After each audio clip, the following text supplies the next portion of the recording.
every turn in this life, I could use some stability. We fly and we fall, but we don't fall apart. Break after break, each piece of my heart. Lovers have come and lovers have gone, but you still feel like right when the whole world feels wrong. They say history repeats itself, but a memory is for the shelf. Well, I replay the moments and years of our lives while I'm praying and hoping there will always be you and I.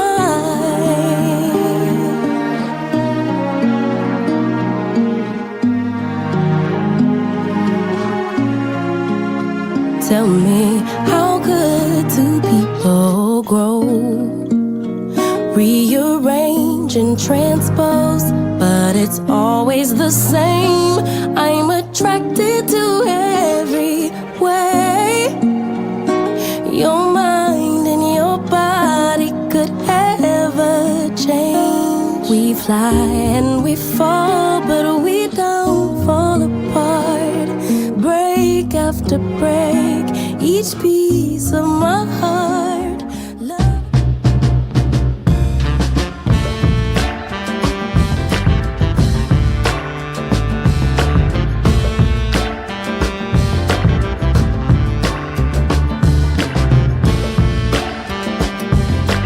Welcome to NWA Corsos podcast, where we talk all things dogs.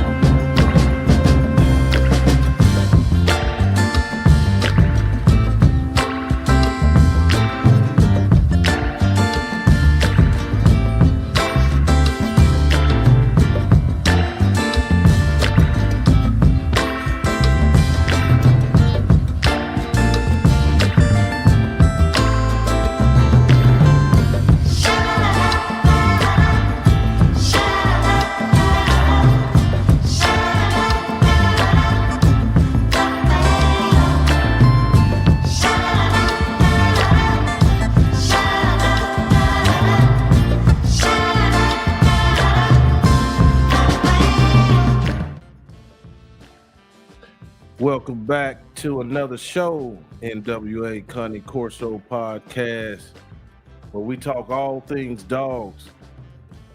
Everybody in the chat, everybody at home, everybody on Instagram, everybody on Facebook, salute. Glad to have you back. Tonight, we have one of my favorite teachers. He's a GOAT in his own way, you know what I mean? He don't like when I say that, but I think this guy is such a great guy, and I do tell you that he's going to be important in our history of dogs. Mr. Alexander Gunter, how you doing, my friend? Thank you. I don't deserve that kind of praise. I know you don't like that. I'm just a simple guy. Yeah. And I'm a student of the breed, and I'm a student of dogs. I'm not. Yeah, but we I'm appreciate not anybody you. special, honestly. Yeah. Right, but we appreciate you, don't we, chat? I appreciate. Yeah. I appreciate. Yes, Thank sir. you. All right, well, man, It's nice to be here. I always have a good time here, and it's a Man, we very do. good audience. Yeah, we do have. I a good really time. enjoy talking to you and your audience. It's a real nice audience. Man, I appreciate it. Yeah, we appreciate Thank you you. as well. Thank you. Yeah, we done had some great conversations, Yeah. and this is going to be I'm another gonna light great. up because the lighting is not good. Let me just turn Okay, on this yeah. light. So See this if was I a can make it great better. conversation Alexander came up with, dog training books. No one talks about that, hardly. And so that's going to be the subject of tonight. And Yep. Alexander, it might be somebody's first time tuning in. I want to say I'm Joe. This is an all breed podcast, and we just get different perspectives on dogs and learn dogs, all things dog. We talk about all the kind of subjects and things.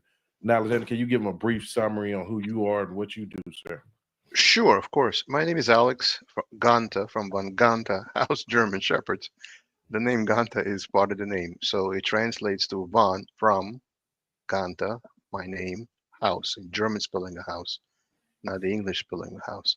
Right. I'm a very small breeder of German Shepherds. I'm not a commercial scale breeder. I have only a litter once a year, maybe. Most of my dogs are imported from either Germany or Holland. Um, I have a little video channel of about 2,800 subscribers at this point, which is not German Shepherd specific. I talk about a lot of my videos are about genetics, line breeding and inbreeding. I was a science major in my college days, so I have a lot of biological information regarding line breeding for those who didn't see my videos earlier. I also talk about raising dogs, nutrition, early neurological stimulation for puppies and how that affects them. I talk about temperament testing dogs to figure out what their temperament qualities will be like, how to match the right buyer with the right dog in your litter because they're not all the same. And basically, even though I'm a German Shepherd focused, I'm an all breed channel. While a lot of my topics are not German Shepherd specific, they are all breed specific. And I hope to provide information to the audience because I feel that by educating breeders and by educating buyers, we can have better outcomes for our dogs, which is in the end what everybody wants. That's right. Right. Yeah. Well, we thank you for that intro. And like you say, it is a lot of I share a lot of your content on my community page because Thank it you. works amongst all breeds. It's That's knowledge true. that goes across the board. So, That's right. you know. Yeah, so let's get into it, Alexander. You have read a lot of different books and you've participated in some sports and training things. Tell us what's on your mind today. A lot of misinformation is now floating on social media regarding dog training. Hmm. Uh, I'm going to mention this person by name because he's very vocal. His name is Zach George. He has a very popular YouTube channel and has a very high number of subscribers.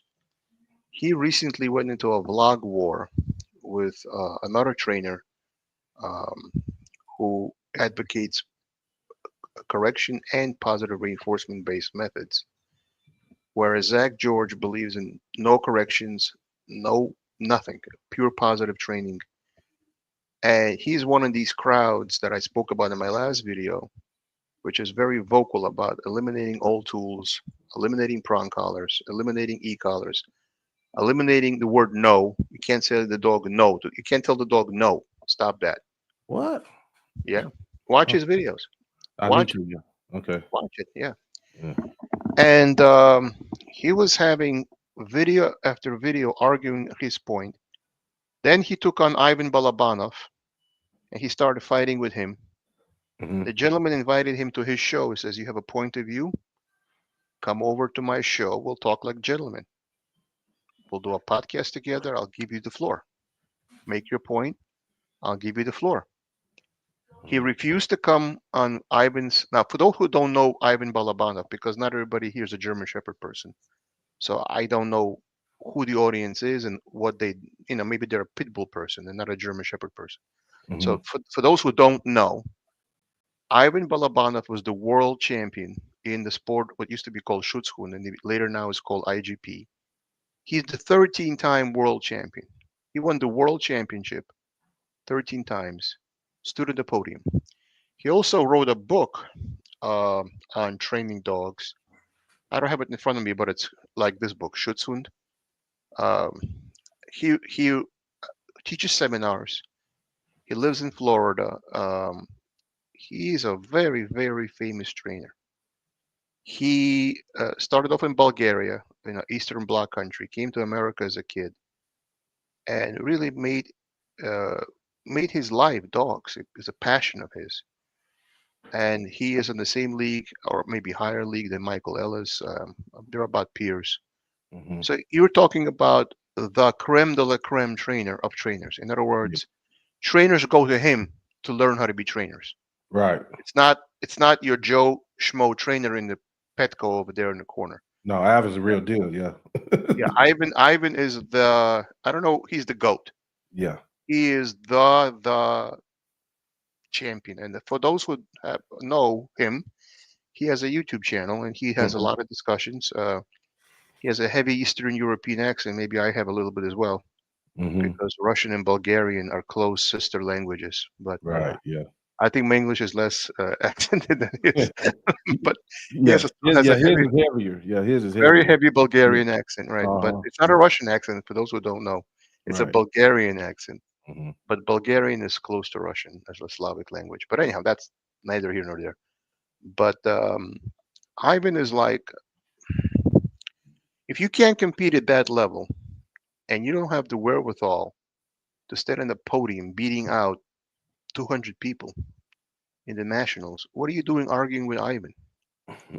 So, so Zach is very, very vocal, and another person who had a lot of the a lot of trainers, which are balanced trainers. Um, what's the other gentleman's name? He has a beard. Military guy I don't remember. Um, wears a ball cap. don't remember. But anyhow, he had a fight with everybody. I mean, he fought through his vlog channel every balance trainer that we have. Every. I mean, he picks fights with balance trainers. He just makes it his mission in life to have arguments with balance trainers. Now, the question becomes, dog training has been around for a long time. Mm-hmm. And before we got to the situation in life we are now in, where balance trainers call themselves virtuous and make the correction plus slash positive reinforcement trainers, balance trainers, seem like we're cruel. And they call themselves science-based trainers. Well, the scientific method involves creating a postulate. You postulate something. You say, well, this might be true. And then you create an experiment to test it. That's the scientific method. You don't Right. just say, well, this is science-based because it's pure positive. That's not science. That's just your definition of science. And you're using words to make it sound like you're the good guy and everybody else is the bad guy for using balanced trainers. Mhm. So the question is, well, where does his information come from? Where does this movement come from? And where does the correction movement come from? Where did this all begin? How did this all start? So nobody trains dogs in either a correction-based style or a pure positive style or a mix of the two without having a foundation that came from somewhere. Exactly. That foundation came from books. Before we had internet, before we had YouTube, before we had VHS cassettes, because VHS cassettes, for those who don't remember, only came out in the 70s. Right. In the 1960s, there were no VCRs. And up until the 1950s, there were no televisions. So in the 1940s, there was no television receivers. I don't know if people know that. Mm-hmm. Television became invented in 54. So prior to 1954, television didn't exist. People don't realize that. And VCRs didn't exist until 1970s. Right. And then DVDs only came out in early 90s. Yeah. Yeah, so people think all of this stuff was always around. No, it wasn't around. It was brand new stuff in the in the last 40 years, but it wasn't true for 100 years or 150 years. Mm-hmm. So what I wanted to discuss is where did this, but dog training was around well before we had electronics to broadcast training methods. See, nowadays it's easy. You go to YouTube, you will see a number of videos from very good trainers. They'll show you you had Haz on your show recently. Mm-hmm. He has very good trained dogs at a very high standard, right? Mm-hmm. And a lot of high level trainers at that level. I'm not a trainer at that level. I am Right. going to admit to you I'm not, but most people are not. But now you can go watch a video of how a dog is trained, or you can order a video cassette or a DVD, as now is more common. Or now you can do streaming, but before you used to order video cassettes. I used to order video cassettes from Learberg.com. I'm sure everybody on this broadcast knows Oh, Ed yeah. Frawley, Ed Frawley and his channel. Mm-hmm. One of his frequent broadcasters on that channel is Michael Ellis. Michael Ellis. Yeah. Excellent, excellent trainer. Very excellent. Doesn't get any better than that, honestly. Right. Not just in training, but in the ability to explain to people what he's doing. His communication skills are the highest I've seen. Um, a very good trainer, but he's a very tough guy. But Hmm. a good trainer is Bart Ballone using the NEPOPO system, negative, positive, positive. Bart Ballone, for those who haven't heard. Okay. Larry Cohn, or is it Crone? Or I don't know how to pronounce it. I think it's Crone, but I'm not I think 100% so sure. too. Yeah. Yeah, if I'm mispronouncing, forgive me. I'm not trying to mispronounce it deliberately. Hmm. Larry Crone, very popular internet trainer. Another very popular internet trainer is Dave Croyer, Yeah. who has a website called davecroyer.com. Very good trainer. Okay, well, nowadays you can pick up your fingers, type on the keyboard. You can have Frenzy Dog Academy for those who like AKC style training. Hmm. Very good. Janet Gunn, AKC trainer, not Schutzhund trainer. Hmm. Excellent for AKC style. If you don't Right. want protection sports, you want to just obedience. Janet Gunn from Canada, very very good. Hmm. So you can go out on the web, and by the way, I invite anybody watching to Google these names. Yeah. You could buy their DVDs, and for the cost of I don't know $50, you get a person for 20 to 30 years experience brought into your house. If you had to Hmm. pay per lesson with such a high level trainer, you would pay a lot. So you Right. get the benefit of a very very high level trainer, and by high level I mean a person who won competitions. See, anybody can call themselves a dog trainer. There's no dog training license. Anybody can call themselves a dog trainer. Hmm. But what you have to ask yourself is, well, what competitions have you won? Hmm. What awards have you won? What's your resume? In other words, Yeah. dog training is not talk based. It's what you can do. Yeah. Show Your me resume. Yeah. The what is work your that. resume? What can you do? Show me what you've done. Give me the titles of dogs you've titled. Hmm. Have you competed in AKC obedience? Have you titled a dog up to the UDX standard? Hmm. Utility dog excellent is UDX. Yeah. So you have CD companion dog, CDX companion dog excellent, UD utility dog, UDX utility dog excellent. In Right. Schutzhund you have the BH, the basic obedience title and temperament test, followed by IGP1, IGP2, IGP3, and of course if you're tracking, you can go above the tracking level of Schutzhund 3. You can go FH1, FH2. Hmm. Those dogs would be usually used for search and rescue if you're going Right. to do cadaver search or child lost in the woods. You would get an FH2 dog because those are really well trained. Hmm. Anyhow, so there's a lot of titles you can have, and it's a difficult sport to achieve a title. But any Joe Schmo can call themselves a dog trainer. I asked the person, well, what have you accomplished with your dogs? Show me Hmm. some titles. So the question is, no matter which school of thought you're following, where did it come from? So the first book I want to go over, if you don't mind, I don't have it in front. First, let me show everybody the books I'm going to talk about, which I already have in front of me. And then some books I can't find in my library. Right. I'll just take you to a page where that book is described. And then I Okay. invite people to buy these books if they want to. So one book is Schutzhund Theory and Methods by Susan Barwick and Stafford Hilliard. You're not going to learn Schutzhund from a book, but you're going to learn a lot that will help you organize your I training program. understand it. Yeah. Yep, Okay. that's a good book. Another very good book that I like is Der Schutzhund, the Protection Dog by Dr. Helmut Reiser. This book came out in 1996. It's a very thin book, as you can see. The Hmm. reason this book is significant is because prior to this book coming out, everybody trained dogs in defense. They attacked the dog was tied, couldn't escape, so these either lie down and be beaten or fight back. So it's a very defense-based training method versus this book advocates training biting in prey drive where the dog is not feeling threatened.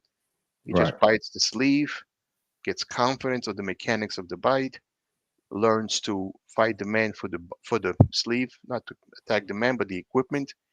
Once the dog's confidence and maturity is higher, 18 months, 20 months, then you switch over to defense drive and fight drive. But initially, you develop the dog in prey, and then you build the bite. In German Shepherds, the grip matters. You can't have a chewy grip, and grip is genetic in German Shepherds. Hmm. In Malinois, they don't breed for grip because dog can bite and rebite. It have to have a good grip. Right. Um, so the idea of moving from defense-based training to prey drive training like you would train a sport dog methodology and then transition to Defense. protection dog mechanisms if you want to. But if you Right. have a sport dog, it's enough to train in prey because Okay. you're doing sport, you're not doing real life. So Right. this transition to methodology that came out as a result of this book, literally. Okay. This book influenced that, and it's translated from German. He's now in America, but he is originally from Germany. He's a dentist, that's why it's Dr. Helmut Reiser. Hmm. He's in his late 70s now. He Okay. was invited to Ivan Balabanov's broadcast. In this book, he's in his 30s. Gotcha. So he's still alive. This book revolutionized how you train protection dogs. Right. Prior to that, you put the dog into defense, and you were very hard on the dog, and only dogs which could fight back were kept.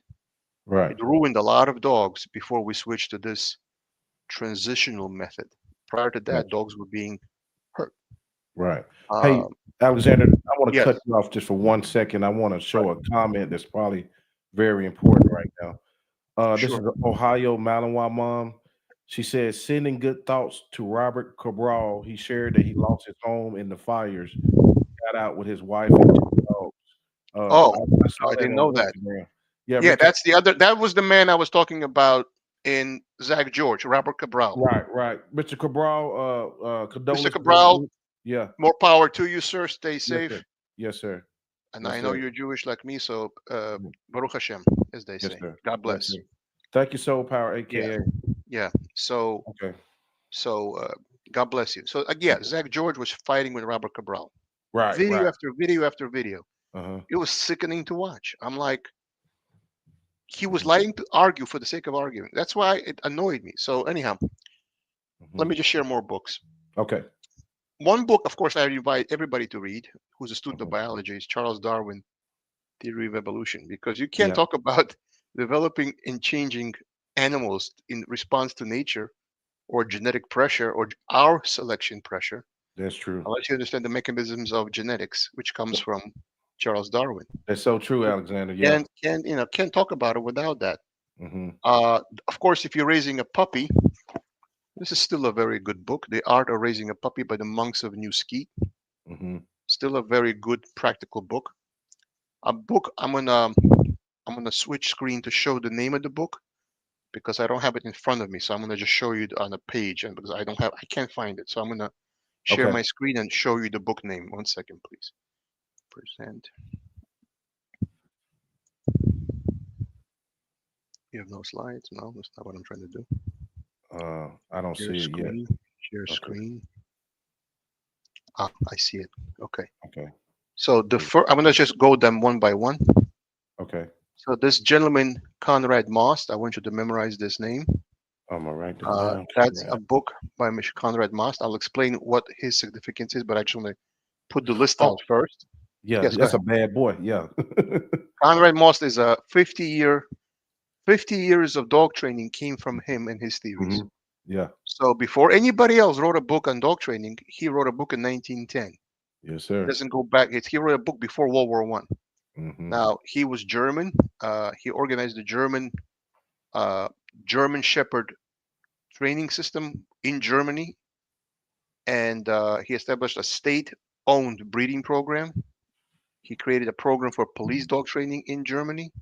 He trained dogs for the armed forces for the German soldiers of World War One. Hmm. He then created a program for teaching the blind. Remember I told you that teaching the blind, how many dogs were successful based on genetics for teaching blind. Right. He founded that school. Wow. Okay. So he's a very interesting person because if you read his book, it's not truly a correction-based book. Anyhow, let me first go through all the books and then we're gonna go back to him. Okay. Let me see if I can switch to the other screen. Here's the book. Can everybody see this picture? No, you need to take that. Wait. Oh, yeah. Hold on. I see it. Never mind. Can you see it? I'm not sure. Uh, Training books. Can you see it? It says training books, a manual. yeah. Colonel Conrad Most. This Oh, book is wait a still. minute. Can you see it, or I have to reshare it? Nah, you Let probably me have to let, reshare it. yeah, let me Yeah. reshare it because I don't think it switches screens properly. I'm sorry. Okay. Yeah. Share screen.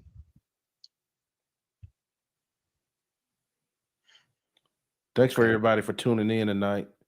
Yeah, appreciate it. Thank you, Please guys. like, share, subscribe. Make sure you go to Alexander's channel as well and look at all that good content he has over there. Thank you, Joe. Yes, sir. Can Here we everybody go. see this Training Dogs by Konrad Most? Yes, sir. This book influenced dog training for 50 years. His method was from 1910 till 1954, translated from German into English. And this book is extremely influential because it was the way to train dogs. There was no other way to train dogs. This was the way because he systematized an approach. And I'm going to talk about it in a second. And then, of course, we can't talk about dog training. Let me reshare the screen again because I think I lose it and I have to reshare as I go because I'm not sure how this program works 100%, but we'll do the best we can here. So if it's not switching cleanly, please forgive me. Can everybody see this book? Yep. F.B. Skinner, The Behavior of Organisms and Related, first published in 1938. So this was the book which was not classical conditioning. This was the book which began operant conditioning. So there are two. I'm going to go into that in a minute. I want to just show all the books, and then we're going to go into each one. So F.B. Skinner, remember that name. He was actually not a dog trainer. He was actually a human psychiatrist and psychologist. Okay. So let me stop that screen. Bear with me. I'm going to share the next book. Gotcha. I'm just trying to show first all the books we're going to talk about really quickly, and then we're going to talk about them individually. So I'm going to be, quick as I can, but I want to not forget. Bear with me as I bring up the next book and share the screen.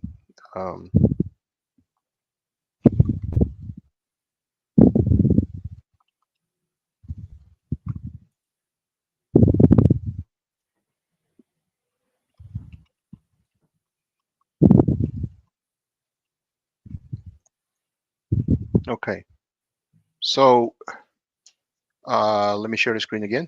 Okay. Sorry about that, guys. Okay, can everybody see this page? Got it. You see this stern-looking man? Yeah. This German guy here, Prussian actually, was the father of the German Shepherd. Okay. Captain Max von Stephanitz. He created the German Shepherd. Okay. This man is the creator of the German Shepherd. He wrote a book in 1925 called The German Shepherd. Mm. And this book is expensive. It's about $150 for this book, which is expensive for a book. Dang, yeah, on eBay too. Yeah, it's expensive because it's not in print that much. Oh, wow. Can anybody see this page? Yep, we can see it. So it's the translation from German, written in 1925. This is, it talks in detail about how he developed the breed initially, but he has a lot to say about training dogs. A lot. So more than half of this book is about obedience training. And he has a lot to say. So in other words, it's a genetics book for the first half and a dog training book in the second half. And it was written in 1925. It's interesting to read what the founder of the German Shepherd had to say about dog training. Because, so, here it is. The German Shepherd in Word and Picture, volume 1923, leather bound. So this guy is selling it for $45. That's a good price. That's a good price for Somebody need to cop that one, yeah. Yeah, that's a good price because it's usually 150. Right. So so the founder of the German Shepherd had a lot to say about how to train dogs. It's a very trainable breed. So you want to know what the man who created the breed has to say. Mm-hmm. There's a book by author named William Koehler, which was a correction-based trainer. He had a lot to say about training dogs. Yeah, I got that one right here, actually. Yes, I have that one. I can't find it, but yeah, it's actually available in two formats. It's available for a obedience book, alone. Hmm. Then there's this book you have in your hand is the combo book. It's the one with protection training in the second half of the book and obedience training in the beginning of the book. Right. Hmm. And when I was growing up, you would go to the store, you would look at the shelf for this book. This was an expensive book. I was in high school in the 80s, so that tells you how old I am. But Hmm. the that book was like $40 in the 80s. Yeah. That was like an expensive book. Uh, Yeah. so that was still a very it was a very influential book. So all the books I'm mentioning are not your run-of-the-mill books which are available now. Now everybody's publishing a book on dog training and Yeah. Exactly. Yeah. they think they're somebody special. Yeah. They think they've discovered something new under the sun. Hmm. But in reality, the books I'm mentioning are foundational books. They are at the cornerstone of dog training methods. So let's talk about that really quickly. Okay. In the training an animal, there are two mechanisms of learning. There's classical conditioning and there's operant conditioning. In classical conditioning, let's say this applies to children too. If a child touches a hot stove and gets burnt, it learns not to touch a hot stove because it will be burnt. So you're building an association, whether through negative or positive reinforcement. So it comes from Pavlov's dogs.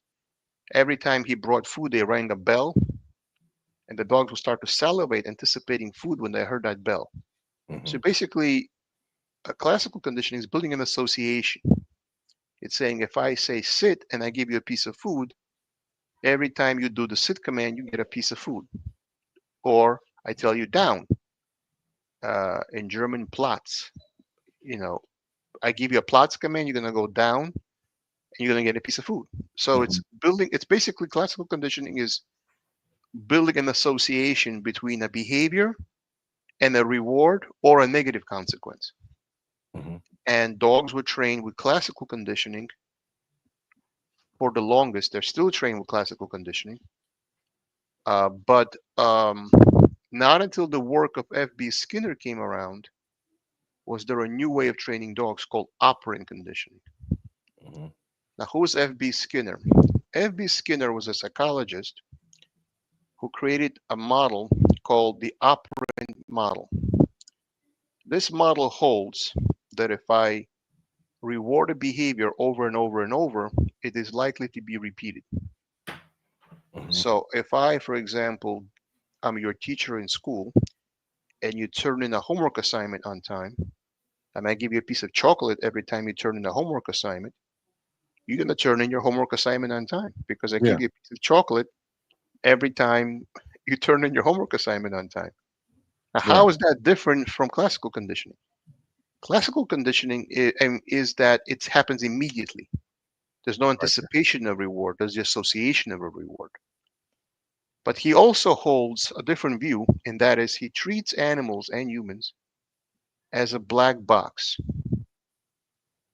In other words, there's no mind. Of course, he knows there's a mind, but you can't judge the mind. You can only judge inputs and outputs. So I give you an example. He built a box for a rat, and he made the rat push a lever and get a piece of food every time he pushed the lever. Hmm. Now, the rat was not shown the food and the lever. The rat was Hmm. just put in the box, and it accidentally tripped the lever, and a piece of food came out. And then oh, that happened. Then it tripped the lever again. Another piece of food came out. Right. Next time that rat went in that box, it immediately pushed the lever. Initially, it didn't know the lever produced food, but it knew to go right to the lever and press and get food. Hmm. So what we're doing is we're teaching a method which is later called, we now teach luring and shaping. Hmm. What is shaping? Imagine I had to teach a robot to pick up this glass or this plastic cup. Okay. Hmm. Now, remember, I'm not teaching a person, I'm teaching a robot. So, how would I teach a robot to pick up this cup, which we don't even think about. We just pick up a cup like nothing. It's like inconsequential behavior for Yeah, us, we right? program Right. it. It's not, we don't even think about it, right? But Mhm. how would I teach a robot? Because I'm writing a program Mhm. to teach a mechanical hand how. Okay, so what I would do first is I would teach a robot to approach the cup. Every time it approaches the cup, I give it a positive 3-point score. I It remember moves, this. I remember this in college. Yeah. yeah, it moves the hand further Hmm. away from the cup, it gets a negative score. Hmm. It's like saying warmer, warmer, warmer. As you get warmer, Right. you're getting rewarded. As you get colder, you don't get rewarded, right? Right. All right, now the robot hand knows to go to the cup. Now it has to grip the cup with enough grip that it doesn't crush it, but not so loose that the cup falls through. Right. So now it gets points for how tightly it grips the cup. Hmm. Too tight, it crushes the cup. Too loosely, the cup falls through. So now you're teaching it to approach and grip. Hmm. Okay, now that's the next step of the exercise. Now it must lift the cup without spilling it this way or that way. You must teach it attitude control. It has an azimuth, right? In other words, it must learn not to turn as it's picking something up. It must pick it up straight, Right. right? Now, so that sounds complicated. Wow, you have to do all that to teach a robot to pick up a cup? Hmm. Yes, Hmm. because it doesn't understand anything. It knows you're teaching it a behavior, which is to pick up a cup, which is nothing. Hmm. But to a robot, you're teaching it as a series of steps. You're teaching it as approach the cup, Hmm. grip the cup with enough force to hold, but not enough force to crush, Hmm. lift the cup without tilting it. All of these individual steps are taught discreetly. And then the behavior chain is chained together to get to the end result, which is the hand goes over and picks up the cup. Now, Right. this idea of teaching it as a chain of small behaviors and chaining it together, that came from F.B. Skinner. Hmm. That came from a series of approximations until you get to the end result. Right. So And he, doing this point, Alexander, when you're doing this luring, you're not really talking to the dog, or are you no, talking to the dog, or you just no, you're not. teaching So, them? Okay. Okay. right, you teaching the dog that it gets a click at the instant it gets it right. Okay. So the dog has been first taught, it's called charging the mark. The dog has been taught the click means food is coming. Hmm. That's classical conditioning. Classical. Yeah. But then once you've developed that association, now it approaches the behavior you want, and it's like the closer. Now, even if it, like for example, let's say you're teaching the dumbbell retrieve for a German Shepherd to hold the dumbbell in its mouth. Mhm. Now, there's two methods. There's the force retrieve, which was using an ear pinch and holding the dog's mouth open by force until it's forced to hold. It drops it, it gets pain, it gets the ear pinched. So that was the force retrieve. But um, in the motivational retrieve, that's not how you teach it. You put the dog in a sit. You tie it so it can't move around, so it's just sitting there. You put the dumbbell near its mouth and it just touches it with its nose. It gets a click and a reward. Oh, you're showing curiosity for this object? Fine. Mhm. I'm going to reward you for that. Then you open up its mouth and put the dumbbell in and close its mouth, and it's going to spit it out. Like, what are you putting in my mouth? But you putting something in my mouth, I'm going to give you a piece of food. Oh, okay, that's not so bad. I Yeah. do it again. Now it wants the food, so it'll grab it. It won't Yeah. hold it, but it'll grab it. Right. Now, as this goes on, eventually you hold the thing longer in its mouth. You're teaching it that I'm going to put my hands on your top and your bottom of your jaw, and I'm going to make this. You hold this stupid thing, and dog will accept it. Eventually, you're going to let go of the upper part, and eventually you're going to lower your hand from the lower part of the chin, and the dog must still hold it even though you released your hands. Hmm. And then you're going to do that for 10 seconds, 20 seconds, 30 seconds until the duration is built. All of a sudden, the dog is holding the dumbbell. Then you're going to teach the dog through its prey drive to go bring up the dumbbell. And when it comes over, it has to hold it, but already knows how to hold it from the earlier exercise. So the Hmm. idea is I'm teaching the hold first, and I'm teaching the bring second. And even the hold, I'm not teaching as one step. Even the hold, I'm teaching as show interest, reward, grip, reward, grip for with duration, reward. In other words, I'm teaching the idea of the dumbbell retrieve as a lot of little baby steps that I'm piecing together until I get to the final result. Mhm. This idea of teaching in small baby steps until you get the behavior chain and chaining it all together, that came from F.B. Skinner. Okay. What's an example that he did? So in World War II, I'm sure everybody knows this, we didn't have guided bombs because we didn't have the electronics to guide a bomb. So they built like a glider type thing with wings and surfaces that could, you know, twist and turn like a rudder and elevators. And in other words, it was a glider. But on the glider was a bomb.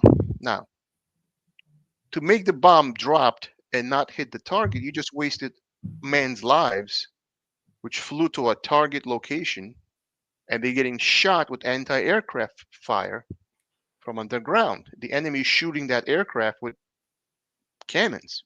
Hmm. So the men's lives were wasted if you can't drop that bomb at that munitions factory, right? Right. But remember, you don't have the electronics for a guided bomb. So what Hmm. do? F.B. Skinner was hired by the U.S.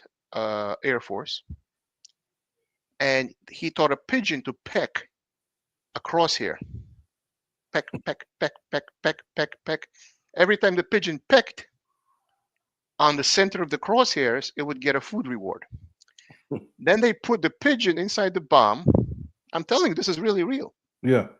They put a pigeon inside the bomb, and every time the bomb would move because it was off its trajectory, the crosshairs would move because there was a gyroscope telling it your attitude of the. But you couldn't have a. It was a mechanical gyroscope. It wasn't electronic yet. Right. We're talking about 1940s, not talking Right. about Right. now. Uh-huh. So the pigeon, and of course it's a bird, so it's in flight. It doesn't mind. In other words, if it's a mammal, with its earlobes would have been adjusted because it's in being dropped. Right. So this pigeon is taught to peck on the ground reliably. Then they take the same pigeon and put it in a glider holding a bomb.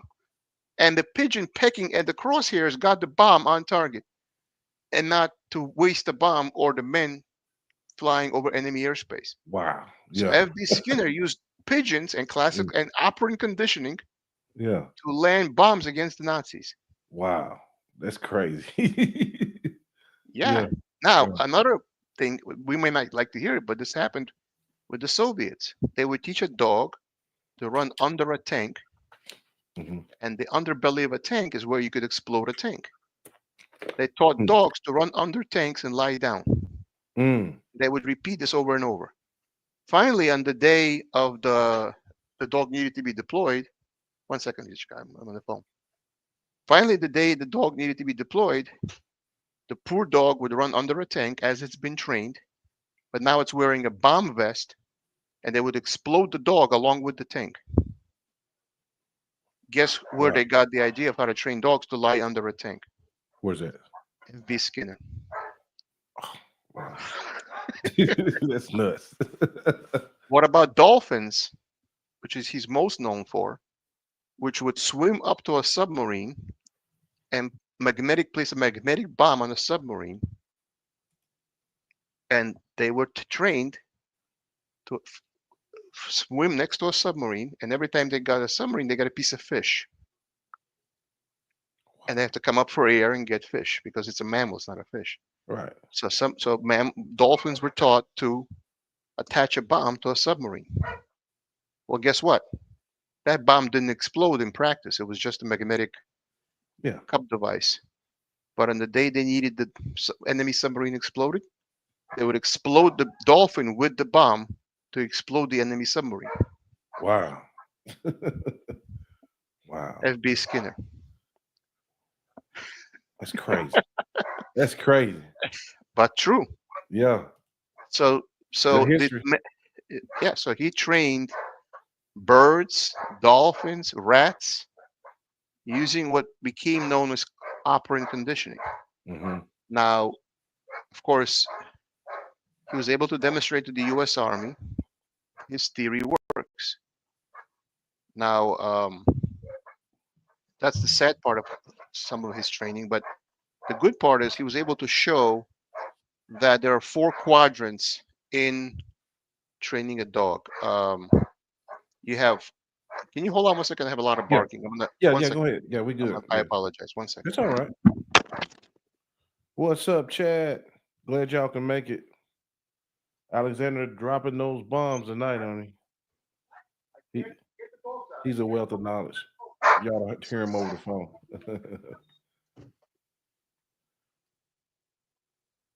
Salute, Ohio mom. Yeah, thanks for reminding us about Mr. Robert Cabral situation. That's interesting. I just watched on YouTube chickens being trained to do agility course. Superior warrior. Salute. For sure. Ohio Malawi mom. Hi there. So essentially how we all learned our ABCs. Holy cow, bomb information, mind blown. RGB Lone Wolf. Hey brother. Hey Jordan, Lynn, everybody in the chat. Salute to you all. Hey caveman. I saw you in there too. Doug, salute to Doug. Doug is in there. I'm gonna try to have a show tomorrow, guys. Uh, it's gonna be some top-notch Rottweiler breeders and show people. Talk a little bit about confirmation. Here go Alexander.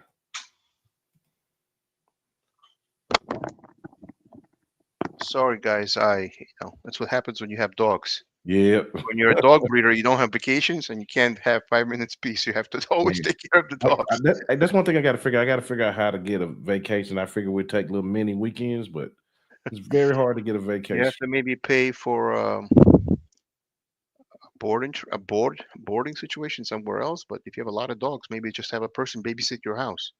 Yeah, but sometimes the breeds, they be scared of the breeds. I had one. I used to have a vet.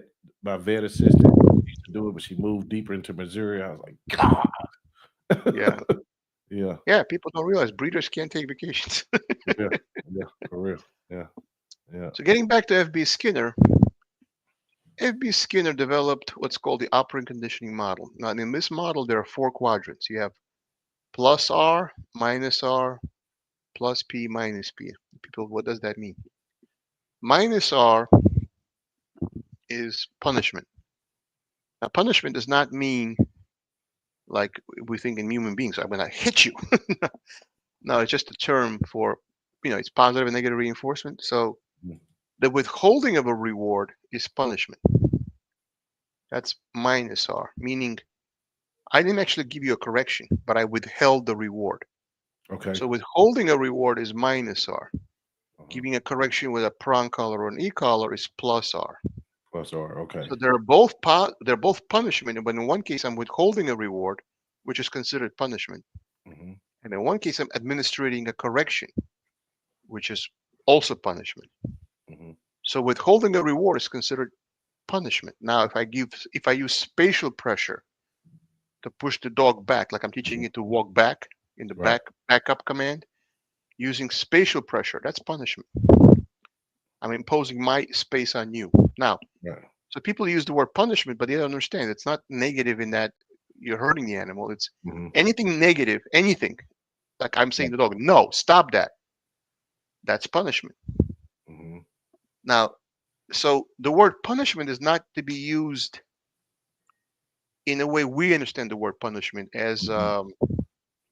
like literally punishment, like you're Right. punishing the animal in a harsh way. In other words, Right. it's punishment in the behavioral model sense, not in a real world sense. I don't know if that kind of makes sense. Now, yeah, I understand. Like in the South, the word ignorant can sometimes be taken as offensive instead of Right. just saying it just means not knowing. But some That's people right. take offense to that. In other words, it's meant to be a neutral word, but people put emotion into it. It's not Right. meant like that.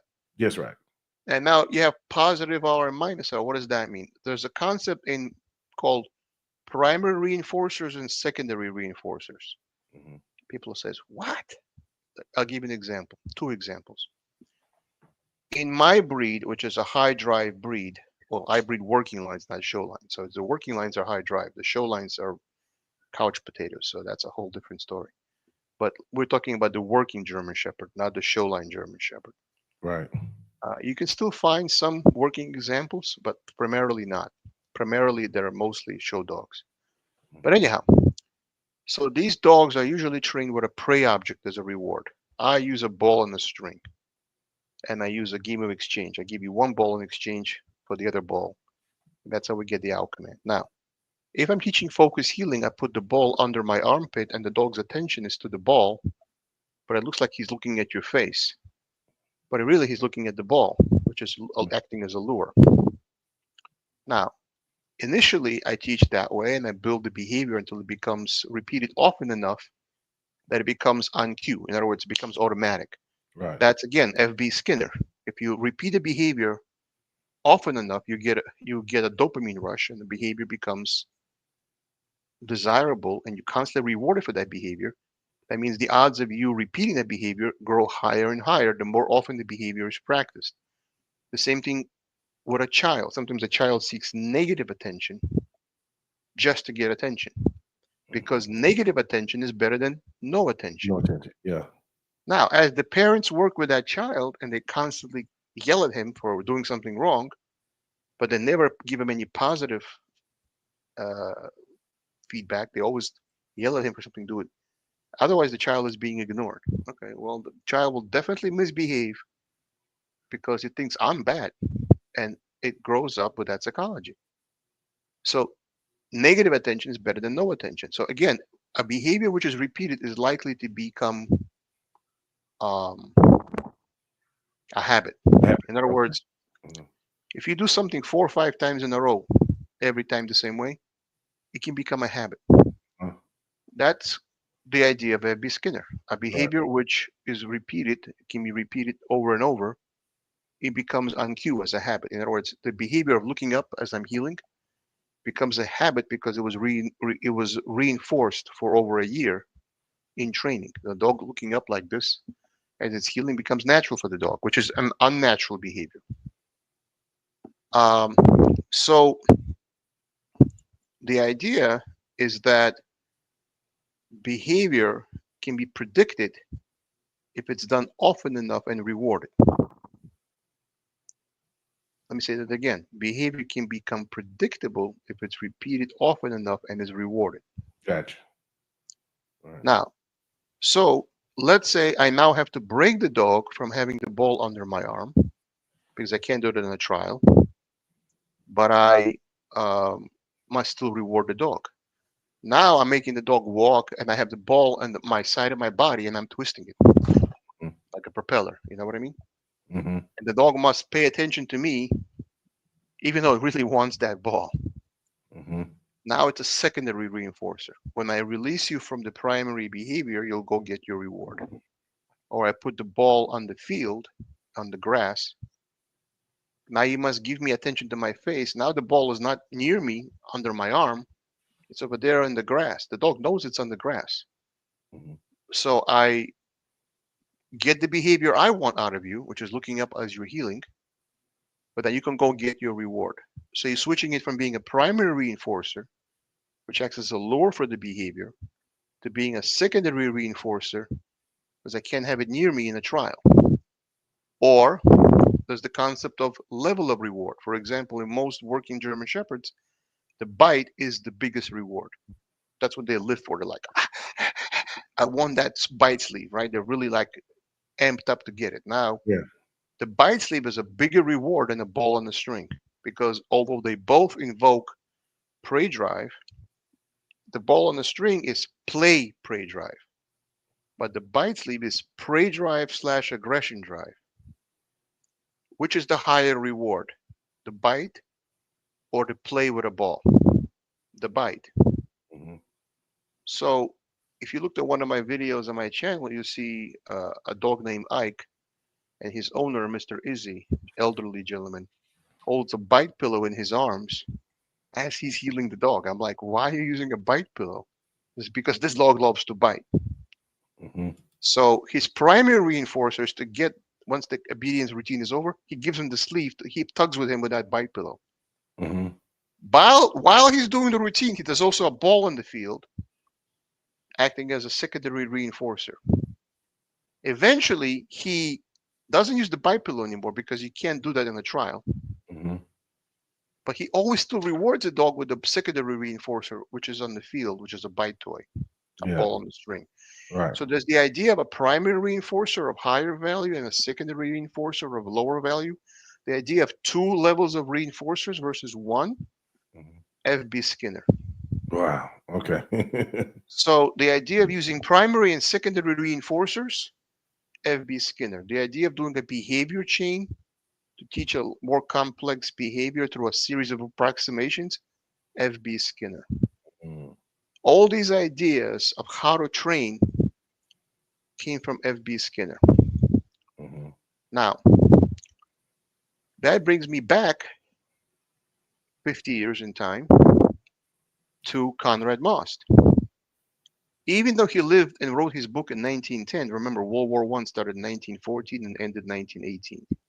So Mhm. 1910 was 4 years before the beginning of World War I.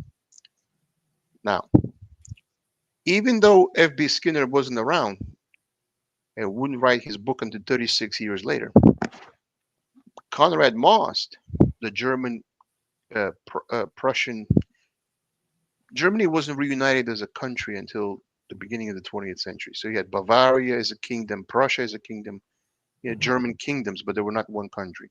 Right. In the 19th century, that's how it was. And then in World War I, you had Austro-Hungarian Empire. So Austria and Germany and a lot of what are now Czech Republic, Czechoslovakia, what became Yugoslavia. This was all one empire, Austro-Hungarian Empire. So that exists. So in other words, he was German, but there was uh, anyhow there was Austro-Hungarian. I'm not going to go into history, but the bottom line is that he also had the idea of primary and secondary reinforcers in his book, but he didn't call them that. Mm, He also writes in his book, you must train with a warm heart but a cold mind. And I'm reading this book and I'm like, you must train with a warm heart but a cold mind. What is he writing? Is this a bad translation from German? mhm. I mean, that's what he writes. That's one of the Right. pages in his book. What he meant was you must be dispassionate in training a dog. I see too many pet owners train their dogs and they lose their temper and they get angry at the animal. You're Yeah. not getting it. And they will lose their temper and they start being really hard on the dog, which is why I don't advocate pet level people using e-collars. They treat Mm. that thing like a remote control on their Good TV and point. they start pushing it like, or they stop amping up the voltage on the rheostat to get the animal a stronger and stronger shock. Yeah. It's not a, we're so much into gadgets nowadays. We have a gadgetry mindset. I got to get the latest iPhone. Why? The old one doesn't work? Of course it works. Mhm. We always want the latest piece of electronics. We're in a very electronics oriented mindset. I got to get the latest car because it has all these additional gadgets. Why? The old car doesn't work? It still works, right? Right. Right. We're very gadget driven in today's society. Yeah. Now, but you're dealing with an animal, you're not dealing with a gadget. But we have a Right. gadget psychology. Now, what he meant was when you're training an animal, if you're in a bad mood from work and then you go out to train your dog, don't train your dog in a bad mood. Mhm. Just lay off that day because you're in a bad mood and you're going to take your emotions out on the dog. And it doesn't deserve to be treated with unkindness and pain because you were pissed off at something at work and you're taking it out on the dog. Yeah. You're not kicking your dog because you're in a bad mood, right? Right. So what he meant was train with a kind heart. In other words, always show kindness to the animal, but with a clear mind, meaning try to focus on what you're trying to accomplish in that lesson and only focus on that, but always show kindness to the animal. Hmm. And he wrote that in a book from 1910, train Right. with a kind heart, but a cold mind. Right. In other words, apply reasoning to what you're trying to accomplish in that lesson, but don't be mean to the animal. And that was put on paper for people to follow. Now, how many people understood what he wrote? I don't know. So his book by Colonel Konrad Most was The Way You Train Animals, German Shepherds specifically, but Hmm. other dogs as well. Mm-hmm. Or from 1910 until the work of F.B. Skinner, was it 34 or 1936? I don't remember. But from 1910 until 1936, but actually longer because F.B. Skinner was only known in the scientific community. His work was not popularized to the masses. Right. So really in the 1950s, you had a trainer named William Koehler, which was what's called escape and avoidance training. Right. Back then, you had what's called the dominance theory. They felt that if the animal is not listening to you, it's a very militaristic mindset. It's you're the colonel, the dog is the soldier, Mm-hmm. and the soldier must listen to its colonel. Yeah. And if it's not, it's being insubordinate. In other words, it's doing it on purpose because it's showing rank, and it's not respecting your authority. In Mm-hmm. reality, dog doesn't know what the hell you want, and that's why it's not doing it. Not because it's not respecting your authority. And it's unfair to correct an animal which doesn't understand what you want. Now, Mm-hmm. if you've shown the animal what you want repeatedly and it still doesn't do it, now that's a problem with behavior. But that's not out of the outset. You don't train assuming the animal understands. People anthropomorphize dogs. They think they're little children. They're Mm-hmm. not. They're dogs. That's why I don't like people calling dogs fur babies. They're not fur babies. The dogs. They're Yeah. dogs. They're Yeah. not human babies with fur. Right. It's wrong to think that way because it leads to, I mean, we can love them, but it leads to a different way of dealing with an animal. We no longer say, I'm your master to a dog. Instead, we say pet parents. We treat them like children, but we're not parents to the animal. Its dog's mother and father are its parents. We are its masters. So you don't own, in other words, you have to understand the animal as it is for what it is, not anthropomorphize it. You're trying to add human attributes to an animal. Right. It's not a human being. Yeah. And so the way of training a dog by anthropomorphizing them is wrong. So William Kohler wrote a book. In other words, you instead of giving the dog food and getting its head up into a sit and poop and the butt down, or pushing down on the collar to get the dog into a down. Right. The idea was I'm going to correct you, and that's how I'm training you. I'm correcting you into the position I want you to have. Mm-hmm. The modern method would be to lure with food until the dog gets it, and it's reward based. Now I'm going to correct you. So now training is divided into three phases. People don't understand. Most people don't understand that. There's a learning phase where there is no correction and there's no expectations. In fact, I don't expect anything of a dog except to just listen to me and give it its attention to me. And I'll try to teach it behavior. Up until 6 months of age, I don't even put a prong collar on a dog. It's too young.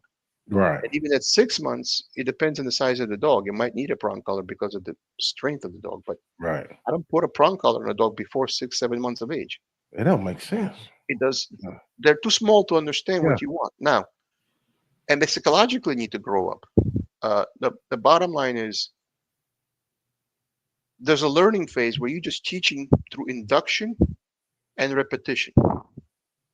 Then there's a distraction phase.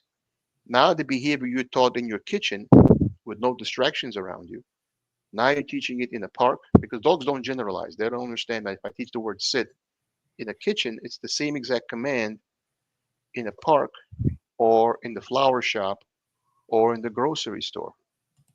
You must understand the command no matter the location you're in. But dogs don't generalize. They don't understand that this command means the sit command regardless of location. Yep. They don't get it. They have to be taught to generalize a command. The down command must be down command absolutely no matter the location. But we think, well, we said down. So why aren't you going down? I taught you the down. Yeah. Dogs don't generalize. They Yeah. understand down in this context. Right. In my house, in the same location, Right. under the same distraction-free environment. That's where you start layering in corrections for not doing it because it must now comply something it's been taught. Now that's the second phase of training. distraction proofing. The third phase of training is building distance and reliability. So for example, let's say I teach a dog down. Mm-hmm. I usually teach on a platform so the dog gets off the platform and understand it broke the command. But you can also teach it directly on the ground. Now, I then step 3 steps away from it, and I step back toward the dog 3 steps, and I give it a piece of food for holding the command. Then I step away 5 steps, and I come back and get a piece of food. Now the dog breaks, I go back to that spot, correct it, and do it again. When I see the dog tuning out, I stop the training session. Mm. I'm gonna then eventually increase it to 10 steps away, 20 steps away, 30 steps away, until the dog understands I must hold the command until released. Right. But that's done slowly, and they eventually do it on the long line. The dog knows I'm 25 feet away from you, but until I get the release, if I stand up, I'm going to be corrected. Eventually, the dog has been conditioned to the e-collar on a low level, and now it's been taught that if I get up, I get a slight stim, which is the same thing as a correction on the popping on the leash. Right. And now you eventually have no line, and the dog still has a down stay, even though mechanically I'm not tethered to the dog anymore. I'm far away. Mm-hmm. So that's where the e-collar becomes. It becomes a long line. It becomes an electronic long line. Mm-hmm. Or you could teach the come with the e-collar. You get that pop with the electricity, you're going to run to me, you're going to get rewarded. And the moment you start running my way, the electricity stops. Right. So it has to be paired with the energy. You don't start off with the e-collar on a dog which has no idea what downstay means. Yeah. You build up to it with small duration, more and more duration, more and more duration, and more distance and duration combined. Mm-hmm. Finally, you get to the point where you can be off leash. At that point, you still need a way to correct at a distance. Now you add the e-collar. Whereas people start off in reverse. They get the behavior through the e-collar, so they're punishing the dog for something he doesn't know. Right. So, in other words, when you're doing something, you have to think what you're doing. You have to understand. The animal doesn't understand what you want, and it doesn't understand your intentions. You're not trying to hurt it. You should be very careful in using corrections until the dog really understands what you want from it. Not use them up front. Now, a lot of people have ego problems. A lot of people want to show how macho they are by taking out their frustrations on a poor, helpless animal. Oh boy. That's stupid because not only you're not accomplishing any training, but you're being a bully. Yep. So a small, helpless animal, and I'm dealing with my small, I mean German Shepherds and Rottweilers, they're not small, but they're mentally small compared to us. They're like a 3-year-old child. Right. Mentally. You don't take out your aggression on an animal. You feel frustrated, go to the gym and hit a bag. Mm-hmm. Get your frustrations out on a heavy bag, or lift some weights, you'll feel better. But basically, the idea of training is really between these two main giants. You had Konrad Most, which started off the mechanism of how to train a dog, and F.B. Skinner. Everybody in between is just rehashing the same topic, putting their name on the book. Right. Yeah. That's right. Those are the two giants. Yeah. Everything else is just modifications and small tune-ups of the same main idea. Right. Either you're training with correction-based training, because no other method was existing. So the idea was to break the animal into compliance rather than teach through positive reinforcement. Now, the book by Sheila Booth, let me put up that book. And Sheila Booth. Let me... Pure positive only, right? Something like that. Yes, that's right. I want people to see the picture. Okay. Hey, everybody, would you guys hit the like button for us? I want to show the picture for people to know what I'm talking about, because people maybe have not seen these books before. Thank you. Great. I want to make sure people know what I'm saying. Right.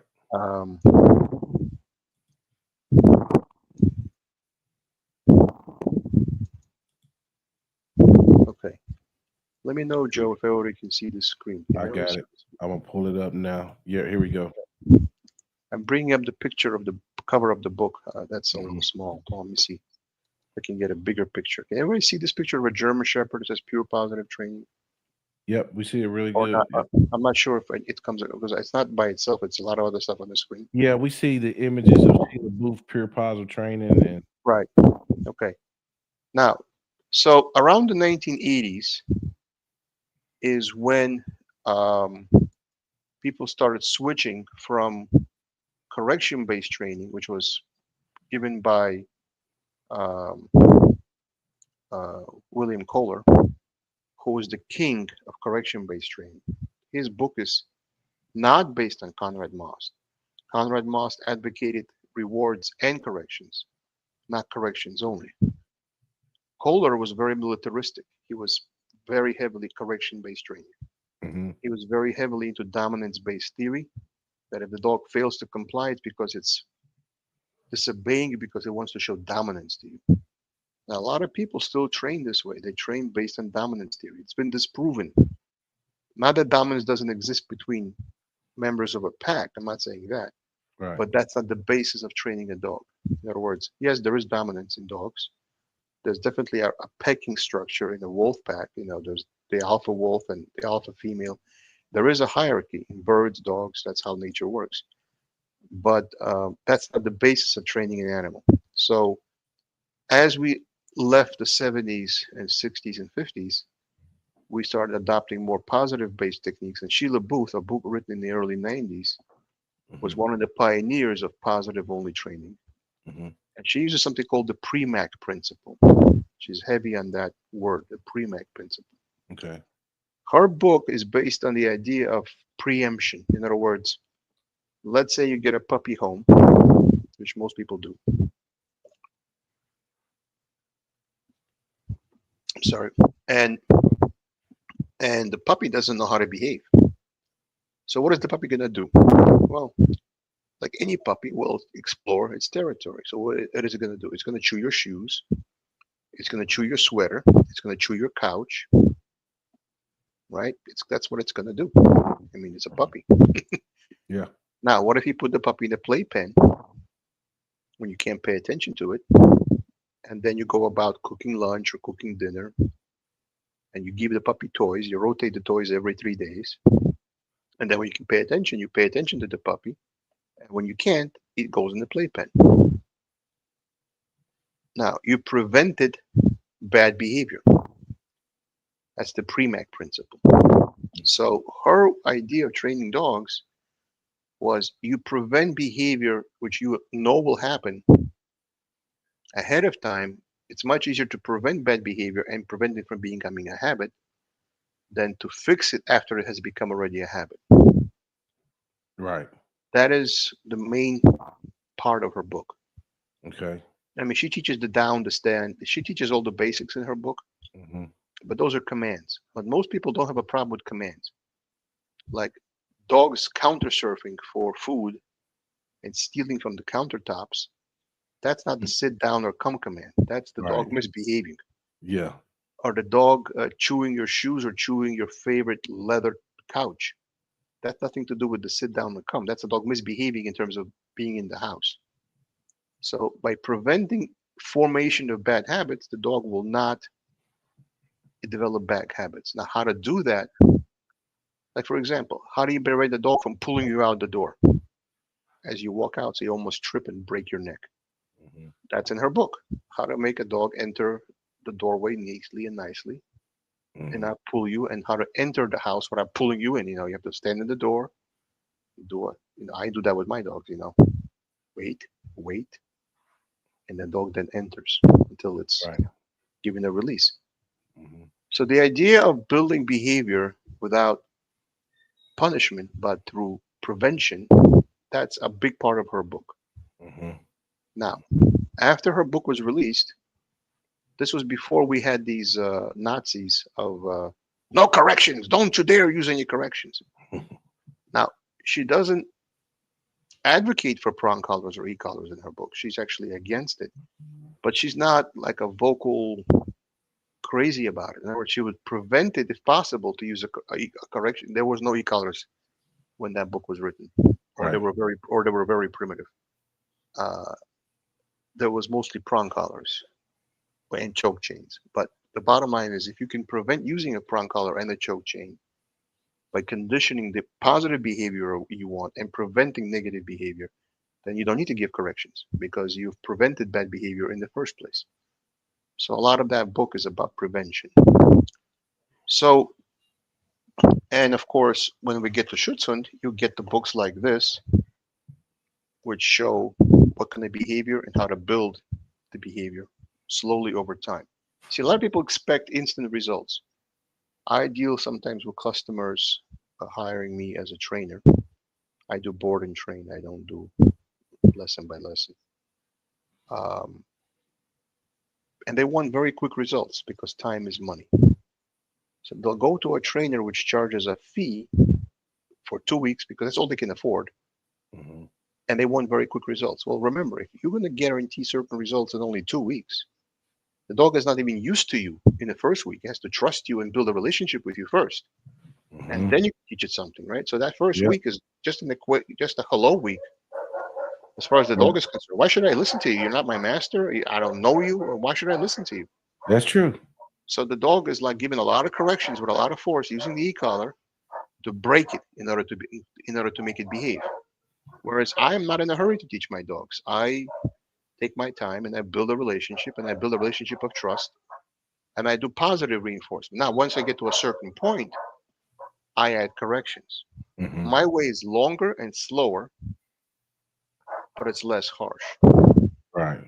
So, but everybody wants to think, well, I went to a dog trainer and I didn't get any results. He took Well, advantage. yeah, you said something that I talked to somebody about a lot of time. You said it's longer and slower, but the dog tends to have the commands down better. You know what I Yeah, mean? It's because they more understood it solid information. right. Yeah, They yeah. understood it positively because they were trained positively Right, right, and they right. retain it for life. I can take my dog Lucy, which I'm going to have a litter with her soon, Oh yeah, you and are. I've Yeah. taught her 2 years ago certain behaviors. I could take her out now to the park. Mhm. Now she's not going to be as sharp at it, but she will still remember her exercise, her BH routine, because she was trained slowly. Mhm. That's why she'll Right. remember. That upcoming litter, when is that? In April? Yeah, she's supposed to go into heat in April. If you don't mind, I'd like to share a little Let's bit look at that about her, breed. if you don't mind. Yeah. Yeah, please. So let me share that. I'm sorry for the dogs. My wife is feeding them in the other room and they're making a ruckus, Okay, but they're that's okay. I don't know if you can hear it or not. I can hear, but But I think they probably got dogs barking in their background. okay.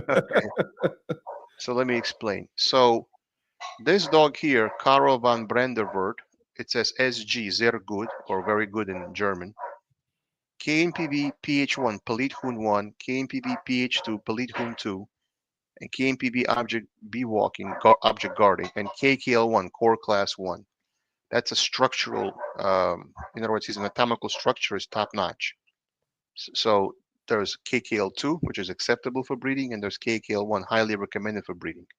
Hmm. Now, this dog is the father of my dog Bailey. I'm going to show her picture. So this is his daughter Bailey. Can everybody see this page? Yes. So Bailey is the daughter of Caro, and Caro is the son of Yukon van Perot, the Bundesbroken champion in Germany, the three-time German national champion, 2008, 2012, and 2000. Hey, Bailey. What's up, Bailey? Oh, Katya, how are they here, Katya? One second. Let me put them in the other room. Take Yeah, them to yeah, the other room, Katya. One second. yeah. Do your thing. And they're barking their heads off. I'm telling y'all, this is real deal dog stuff. Real deal dog people.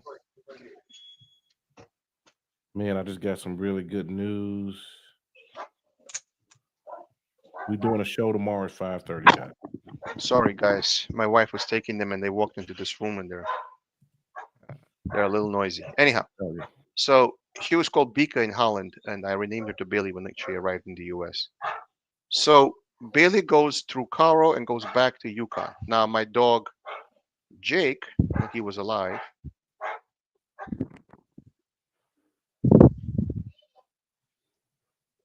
also goes back to Yukon through his father Born.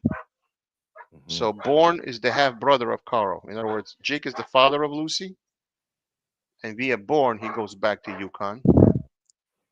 And Bailey is the granddaughter of Yukon through her father, Carl. So when I married Bailey and Jake together, it's a 3-3 line breeding and Yukon. You see, Yukon is in the grandfather of the female. Oh yeah. And the grandfather of the male. So if you look at the female Lucy, if you look at her pedigree, she's, let me go back to the pedigree. If you can notice, Yukon is in here, and Yukon is here again on the top and bottom of the pedigree. So she represents a 3-3 line breeding and Yukon Van Perot.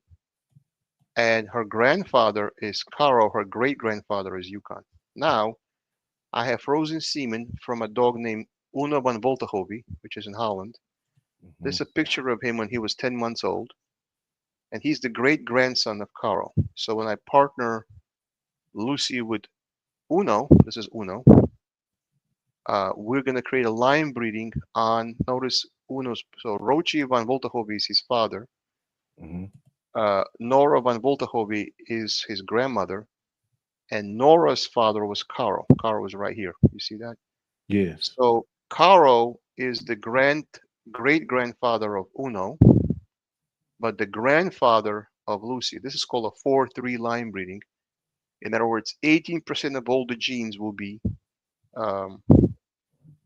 Carl, and great grandfather Yukon will be also a large percentage of the genes. It'll have a 4.83% coefficient of inbreeding, which is below 5%, so it's pretty safe. But we're making the same dog on both sides. Now notice we have the Carthago line, Pepper van Carthago, as the father of Rochi. For those who don't know, the Carthago is a very well-known sporty line in Germany. Notice all the dogs have no hip, no DM, NN, free of hip display, free of degenerative myelopathy. Every dog has hips X-rayed. Every dog has no elbow dysplasia, no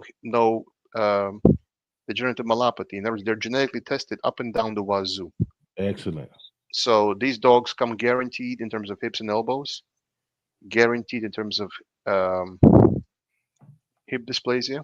And if you want to know something about it, just go to my website, click on puppies. The link is in the chat. How the to link buy is in our the chat puppies. right there. Sorry, Alex. And yeah. And basically, people can put a deposit now. And let me stop sharing because I don't know if I'm doing this right. Okay, did I stop sharing or not? Yeah, I'm you not stopped sure. sharing. Yeah, you good. Can you see Okay, me? I'm not. I do because I'm not that good with the software yet. Okay. So basically, I don't know if the viewers of this channel are into German Shepherds or other breeds, but if you want a German Shepherd, I'm sure they're in here. They usually German Shepherd people show up when you're on. right? So if somebody wants it, I'm accepting a few deposits. I can't accept too many, otherwise I'll have more deposits than puppies. So I will pre-sell 50% of the litter, hopefully. And if people, nobody wants to wait for a puppy, then not get a puppy. So let me share my screen again because people waiting, they want to get a puppy for sure, right? So it's just not not nice to wait and you got nothing. So I would prefer people don't walk away disappointed because it's just the nature of people. So now, if you can see Jago of the Southland, I don't know if you guys can see Present that. it for me. Oh, I'm sorry. I thought I did and I didn't. Yeah, okay, sorry. Okay, can you guys see Jago? Jago is a Schutzhund 3 male. Well, now it's IGP3. I keep saying Schutzhund. He was the stud dog of my last litter with my dog Bailey because Jake died, so I used Jago twice. So Jago fathered my last litter. This was the father to my dog Bella. And under female dogs, there's a very nice dog. That's an insanely nice website, brother. I gotta give it to you. Oh, thank you. Thank you. Yeah. So we got a dog named Luna. She's half Czech, half West German. Here's her pedigree. So notice we have CMKU dogs in the Czech Republic. That's CMKU. That means a Czech dog. If you see NHTSB, NHSB, Those are Mm-hmm. dogs from Holland. So from the Yeah. registration number, you could tell what the country is. If you see SZ, that's a dog born in Germany, just for everybody to know how to read a pedigree. Okay. And if you see DN, you see DN 65, blah, blah, blah, blah. That's an Mm-hmm. American born dog. So You know. notice the bottom of her pedigree is only checked CMKU, CMKU, CMKU. You see that? Mm-hmm. And the top of her pedigree is these two dogs are from Holland, but they come from dogs from Germany. So Gotcha. this is a purely imported bloodline. In other words, one generation removed from European blood. Same thing with Jago, two generations removed from European blood. Lucy, her mom was born in Holland, so she's one generation removed from European blood. Uno is a European dog. He actually lives in Holland. We're using some frozen semen. So basically, uh, Jago and Luna represent the backup breeding, meaning in case there's not enough pups from the first breeding Mm-hmm. of Lucy and Uno, we're gonna have a backup breeding. Now the other two dogs are not owned by me; they're owned by Mr. Israel Cruz in South Jersey. Okay. But people be able to buy them through me because he's an elderly gentleman, doesn't know internet, doesn't know web-based stuff. So I help him out. So I just don't Gotcha. want to misrepresent whose dogs are whose. I'm very transparent. You know, Right. genetic testing's on all the dogs. I'll provide everybody copies of all the genetic testing. Right. Everything's been embarked and tested, and everything is Top perfect. notch. Yes, Top I notch don't. stuff, brother. Yeah, I like I that. don't play games. Yeah. Yeah. So, and you can buy a top-notch dog for nothing, Yeah. nothing more than people buy a very crappy dog. So, Yeah. so For real. anyhow, Yeah. so bottom line is that people are interested. You know, you can go to that link and contact me, and if you reserve, you know, you'll get a puppy. And if you don't get a puppy from the Lucy Uno breeding, you will get a puppy from the Jago and Luna breeding, provided the timing works out. So I can't guarantee when which dog gets pregnant. It's not something I can control. I Right. can't guarantee how many males and females. I can't guarantee color and gender. Let's say you wanted a black male, but you get a black female. In other words, I can't tell you, I can't guarantee every combination out there. Right. I know Right. that I know that we're gonna have a lot of black puppies because both Uno and Django are pure black. Lucy is black and tan, but carries black because both Born and Caro are black. German Shepherd's black is recessive, so it's from both sides. In the Right. Luna and Django mating, we have also going to be mostly black. 70 to 80% of the litter will be black. Mm-hmm. One or two pups will be black and tan. It depends how many are born. Last litter with the same couple, Luna and Jago, we only had 5 puppies, which was not a lot for a German Shepherd litter. We had Mm-hmm. one black and tan, the rest were all black. Had it been 10, it would have been 2 or 3 black and tan. But she was a first-time mom, and she had a small litter. Gotcha. Yeah. So sometimes the first litter is smaller, sometimes the first litter is bigger, and subsequent litters are smaller. Yeah. But she's 3.5. I don't breed them too young. Mm-hmm. I don't breed dogs which are babies themselves. I want to make Yeah. sure they're mentally mature. Yeah. They have to have their OFX raised. They have to be titled. Mm-hmm. Now, Luna only has a BH. She doesn't have a Schutzhund one yet. Mm-hmm. Lucy only has a BH. She does not have a Schutzhund one yet. Mm-hmm. But she comes from a long line of dogs which are titled. But the male is highly titled. So Right. that's, you know, if you want to know titles, I'm telling you the whole picture here. Right. But if you want to do a sport dog, it'll be a good sport dog. It will not be a personal protection dog. I Mm-hmm. don't breed high defense drive dogs. I breed high prey drive dogs. Okay. This high defense drive can be a little skittish and could be a fear biter, and I don't want that. Yeah. So I want a super civil, super aggressive dog. So if you're looking Right. for a very aggressive dog, these are not your type. You've had a personal protection dog before, right? I did. Yeah. And I was involved in a lawsuit because of that. yeah, I remember you talking about that. That's why you don't prefer them anymore. No, I don't want a dog which is very suspicious and very dominant, and which is Mhm. going to challenge your authority. He was also a very dominant dog. Yeah, yeah, You have to be a very strong handler to handle dogs like that. Now, majority of people are not strong handlers. hmm So if you have no previous German Shepherd experience or large breed experience, these dogs are not for you. These are high drive, working dogs. They're not civil dogs, but they are. They can go into a pet home just fine, but you have to know how to handle a German Shepherd. They're not Right, golden retrievers. right, right. So Yeah, gotcha, gotcha. The yeah, overall dog. That's what's up. yep, Ohio mom, she says, thank you for mentioning Embark as your go-to for DNA testing. right. Anybody got any questions before we get out of here? Um, Alexander, it's been a pleasure once again.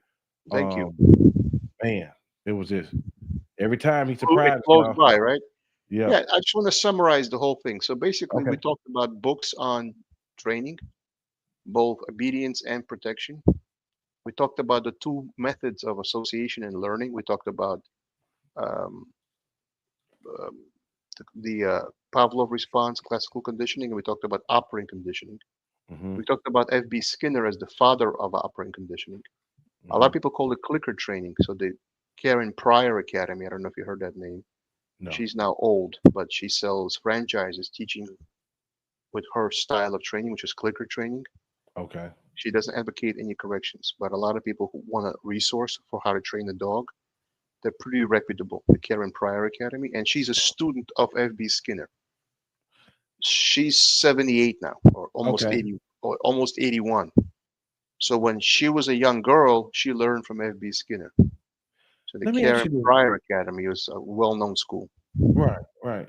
The clicker. Do you Yeah, use the clicker personally? And what does the clicker I do give? use the clicker. Okay. You And can use the then word clicker or you can use the yes command. See, the clicker is very effective because the clicker marks the exact moment the behavior was right. you right there on it. Pop. Right? Yeah, because you can't give it also buys you time to reach into your pocket to get a reward. See, there has to be less than 3 seconds from the time you gave the behavior to the time you rewarded it. But once you clicked it, you marked it. Now you can take a little more time to reach into your pocket and give a reward.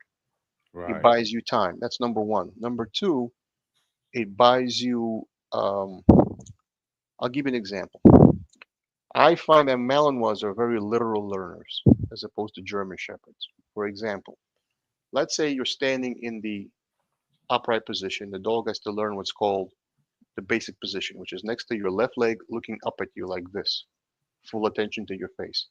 Now, instead of its butt, imagine this is the butt of the dog and these are the front paws, okay? Hmm. Imagine it's in a sit, but its rear is crooked with respect to your body. So it's sitting, but it's crooked with its tail, with its rear end out, right? Now, if you correct it, why are you correcting it? It does the sit. It did what you told it to. So you're trying to correct it for having a crooked sit, but you are correcting it for sitting in the first place. The Right. dog, like, why are you correcting me? I sat. Dog doesn't understand the nuance that it's sat, but it's sat crooked. So how do Right. you fix that? So now when the dog straightens its butt out, then you click. Nah, Gotcha. you did it right. So Gotcha. in other words, it allows you to fine tune your behavior. For example, if it's sat, but it's sat crooked, well, you reward that? Well, you should reward it. It's sat, right? But it's sat crooked. And if you're teaching it that's okay, it'll learn that and that's the way it'll always sit. Hmm. So by using a clicker, you're saying at this moment you did it right. The moment I clicked, not you kind of got it right, but I didn't click. Why? Well, okay, I got it. I got it. You want me to sit straight. So Yeah. that's allows you to fine tune behavior because you're able to mark the instant it's perfect as opposed to a close approximation. Right. Right. Okay. Appreciate it. Brifford Great Danes, appreciate it. Oh, Alex is a mentor of mine. Good men here. Thanks, fellas. Yes, sir. Thank you yeah, for he's a Great Dane breeder in New right, Jersey. right. Asiatic Soldier. Had he heard of Lewis Donald book, the definitive German Shepherd? Yes, I have. There was a book prior to his. I'm going to bring it up quickly, Okay. um, really quickly. Okay. Yep. I have a copy of not that book, but a book which preceded it, and I can't find it right this moment, but I'll search for it and I'll show it to you. Okay. Great show full of gems. RG Lone Wolf. Thank you. Brian Luster got it. Said he got in late, but he got here. Ohio Malinois moms want to know what you feed your dogs, Alex. I cook for my dogs. Oh, I tried raw. I have nothing against raw, but if you might cross contaminate salmonella with your human family, Mhm. so not to take that chance, I cook. Right. I cook sweet potatoes and spinach and carrots, and I mixed it with cooked chicken and cooked beef, and I give vitamins. God, Uh, shit, what I told you all. I can't find that book, but there's a book Okay. written prior to that gentleman's book. It talks about breeding dogs, um, how the German Shepherd was developed, how the German Shepherd evolved over time. Um, Malcolm B. Willis. One second. I'm going to show Okay. that. 1 second.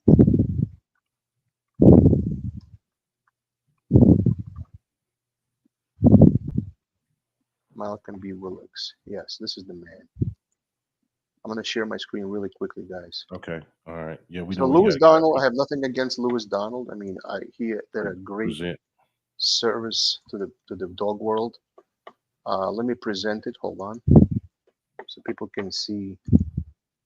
And this book is lying in its side in the video, but you still can get the picture. Okay.